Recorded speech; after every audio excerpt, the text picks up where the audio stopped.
Hey welcome guys to my channel educational. आज हम बात करने वाले हैं मराठा कुलवंश के वीर योद्धा छत्रपति शिवाजी महाराज। ऐसे ही इन्हें महान योद्धा नहीं कहा जाता है। हाँ दोस्तों, आज हम बात करने वाले हैं ऐसे ही वीर योद्धा की जो रिस्क लेने से कभी नहीं डरे, बल्कि आखिरी सांस तक वीर योद्धात्मक बनकर जिए। हाँ, शिवाजी महाराज के पिता शाहजी उन पर ज़्यादा ध्यान नहीं दे पाते थे और मुगलों की सेवा में व्यस्त रहते थे, इसलिए उनकी मां जीजाबाई ने उनका पालन पोषण शुरू से ही किया।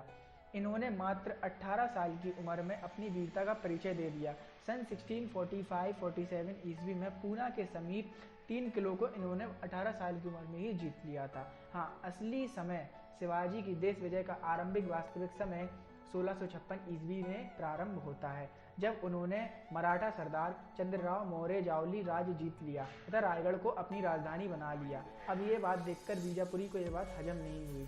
अब ये सब देखते हुए बीजापुर ने उनके विरुद्ध कड़ा कदम उठाने का फैसला किया और बीजापुरी सरदार अफजल खान को शिवाजी के विरुद्ध अफजल खान की लड़ने के लिए भेज दिया। शिवाजी की सेना भयभीत हो गई, क्योंकि शिवाजी के सैनिक खुली लड़ाई के अभ्यस्त से माफी दिला दूंगा। पर शिवाजी तो बुद्धिमान ठहरे। ये सब सुनने के बावजूद भी शिवाजी को शक था कि ये उसकी चाल थी, इसलिए वह पूरी तैयारी के साथ शिविर गए थे और वहां उन्होंने अपने तेज कटार से उसका वध कर दिया था। अब उसके बाद रही उसकी सेना नेतृत्वहीन, तो उस पर भी उन्होंने हमला किया और उसे जीत लिया।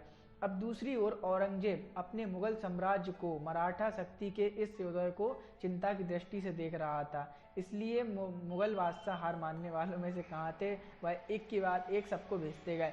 इसलिए दक्कन के नए सूबेदार को शाइस्ता खान नाम था, जो औरंगजेब के वैवाहिक रिश्तेदार से उनका मामा लगता था।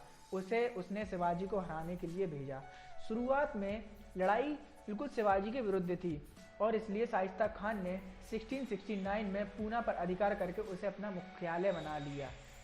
अब शिवाजी महाराज के पास तो एक जुनून था, वो रिस्क लेने से कभी डरते ही नहीं थे। इसलिए एक रात शिवाजी ने बहुत साहसी कदम उठाया। वह शाइस्ता खान के पूना स्थित शिविर में घुस गया और रातों रात उसने उसके हरम में ही हमला बोल दिया। हरम का मतलब मुगल बादशाहों में हरम का मतलब ये होता है कि स्त्री के जहाँ सारी स्त्रियाँ रहती हैं उसे मुगल हरम कहा जाता है।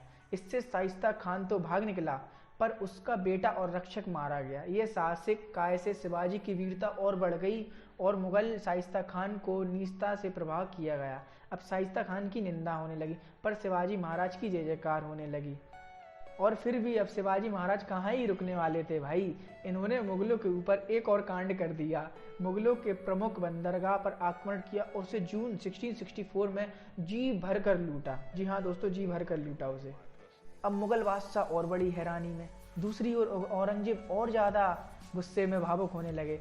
वह शाइस्ता खान की विफलता होने के बाद फिर उन्होंने आमेर के राजा जय सिंह को तैनात किया शिवाजी से आक्रमण के लिए, लेकिन यह युद्ध शिवाजी को भारी पड़ गया था।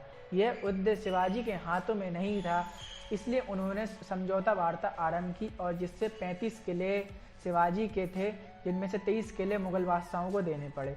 शिवाजी महाराज को नजरबंद कर दिया गया, पर वहां से वह भाग निकले। देखिए कितनी वीरता का काम कि वहां से वह भाग निकले, लेकिन फिर उसके बाद वह 2 वर्षों तक शांत बैठे। वो कहते हैं ना, जिसके लहू में वीरता की आरा लगी हो वह कहाँ रुकने वाला है और कहाँ शांत बैठने वाला है। 1670 ईस्वी को पुनः शिवाजी ने सूरत को लूटा। अगले 4 वर्षों में पुरंदर सहित कई किले, मुगलों के किले तक उसने जीत लिए। इसी तरह 1674 ईस्वी में शिवाजी ने रायगढ़ मुकुट धारण किया। 1674 को शिवाजी ने रायगढ़ में मुकुट धारण किया था। शिवाजी ने बीजापुरी कर्नाटक पर आक्रमण करने की योजना बनाई। कुतुब शाह और शिवाजी के बीच राजनीतिक समझौता हो गया और कर्नाटक में जो प्रदेश जीते वह सब आपस में बांट लेंगे। यह संधि उसके लिए अनुकूल, मतलब कि बहुत प्रभावित साबित हुए। अब कर्नाटक पर आक्रमण शिवाजी की आखिरी बड़ी कार्रवाई थी। इसके बाद कर्नाटक से लौटने के बाद कुछ ही दिन में शिवाजी अपने वीर योद्धा 1680 में स्वर्ग सिधार गए। महान क्षत्रिय शिवाजी महाराज की मृत्यु हो गई। तो यही था हमारा आज का टॉपिक। मिलते हैं फिर अगली नई वीडियो के साथ।